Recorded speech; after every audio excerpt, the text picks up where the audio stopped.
Hi friends, I am Sajid and welcome back to my channel Sai Techer. In today's video, I'll talk about the gaming trigger animation test in the Poco F3 GT device.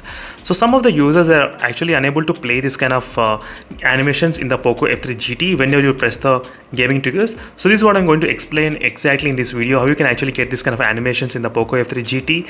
And let me show you a couple of comments which I'm receiving on this one. As you can see, these are the comments which I got on the Poco F3 GT.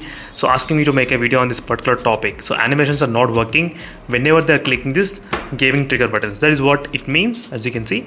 So first, to enable this animation, you need to go to the settings option and then try to go to the special features and then try to select the shoulder buttons, and now try to select this kind of animation option. As you can see, this is what the shoulder button means. That is what it did mention, as you can see, shoulder button animation. So you need to enable this animation, only then you will be able to see this kind of functioning working.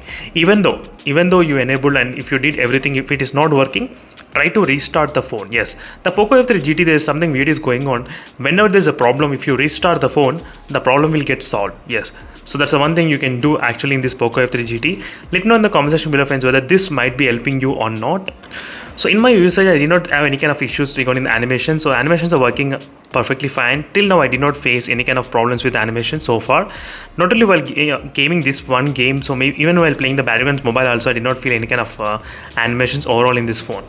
Let me know in the comment section below, friends, how many of the users are actually facing this kind of issues. I just want to know how many of the users can actually get this kind of shoulder button animation and how many are not getting this kind of shoulder button animation. That's it. So thank you for watching this video, friends, and I'll see you in the next video. Until then, for more updates. In case if you have any other problems, let me know in the comment section below. So definitely I will be able to help you those users who are actually facing the problems. So thank you for watching. See you in the next video, friends. Until then, stay tuned for more updates. Meanwhile, signing off. Bye.